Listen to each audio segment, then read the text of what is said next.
Olá, seja bem-vindo. Essa é a sexta aula da nossa disciplina Ética e Legislação Profissional em Contabilidade. Os princípios éticos aplicáveis às relações comerciais e sociedade em geral visam o respeito de consumidor e concorrência, fornecedores, empregados e sociedade em geral, não induzindo esses ao erro, não expondo possíveis defeitos dos concorrentes, não realizando propagandas enganosas e cuidando da reputação da empresa. É de grande valia a comunicação respeitosa perante a ética, tanto antes quanto durante e depois.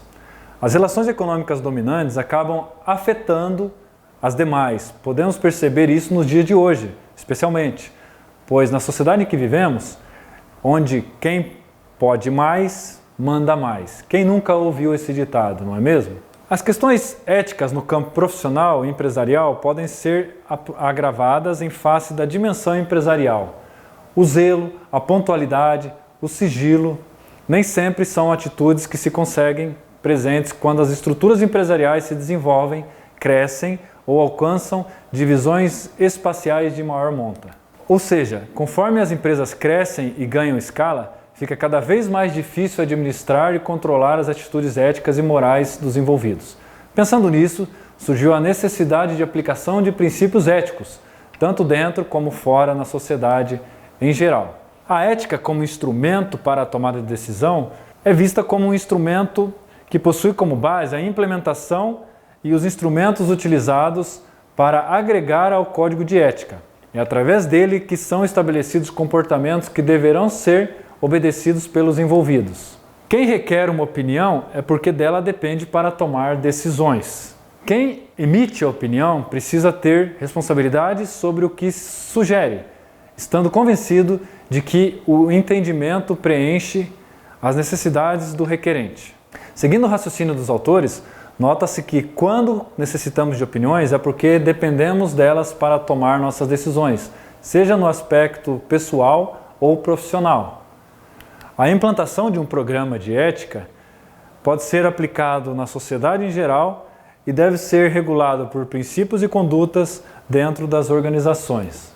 É de grande importância para a sociedade em geral a implantação desse programa de ética empresarial, pois é utilizado para melhor entender os princípios e condutas que lhes são esperados dentro e fora da organização, disciplinando assim os envolvidos por condutas que lhes serão esperadas. Quando os trabalhos são disciplinados em suas relações, por escrito, há sempre menor oportunidade de queixas infundadas, especialmente no que tange à caracterização da tarefa. O Código de Ética declara princípios e obrigações para todos, desde o CEL, principal executivo da empresa, até o chão de fábrica e os demais envolvidos no processo e a sociedade em geral. No que diz respeito à implantação de um programa de ética, nós temos algumas dificuldades que poderão ser encontradas e riscos nesse processo de implantação, tais como tornar-se instrumento apenas de controle e perder todo o seu sentido de realmente um programa de ética e não passar de um mero instrumento de controle. Tornar-se um instrumento apenas normativo e punitivo,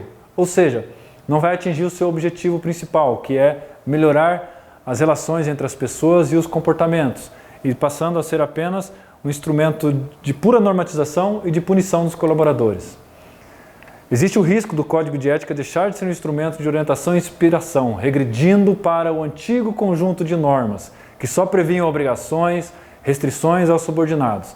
Para que isso não ocorra, é necessário haver avaliações e atualizações frequentes, visando a sua melhor eficácia. O Código de Ética Empresarial é um documento que deve ser personalizado, deve ter suas regras claras e também uma ampla divulgação para todo o quadro funcional da empresa. Ele é um documento personalizado de acordo com cada organização, os seus interesses e ramos em que elas atuam. O documento deverá conter regras claras, ser divulgado e entregue a todos os envolvidos, de preferência mediante protocolo, pois o que não se conhece não poderá ser cumprido e muito menos cobrado, não é mesmo?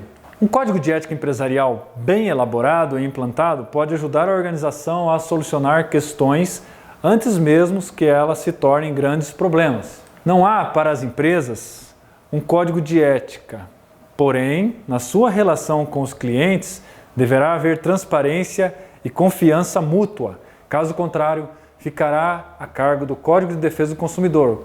Como foi explicado, não há um código de ética para regular a relação entre as empresas e os consumidores, e sim o Código de Defesa do Consumidor, neste caso. A relação entre cliente e empresa deve possuir também uma transparência e confiança mútua, mesmo não havendo entre eles o Código de Ética firmado, pois fica a cargo do Código de Defesa do Consumidor para que haja maior qualidade nos serviços e produtos ofertados à sociedade, como eu já mencionei anteriormente. Aqui estão as referências utilizadas nessa nossa aula.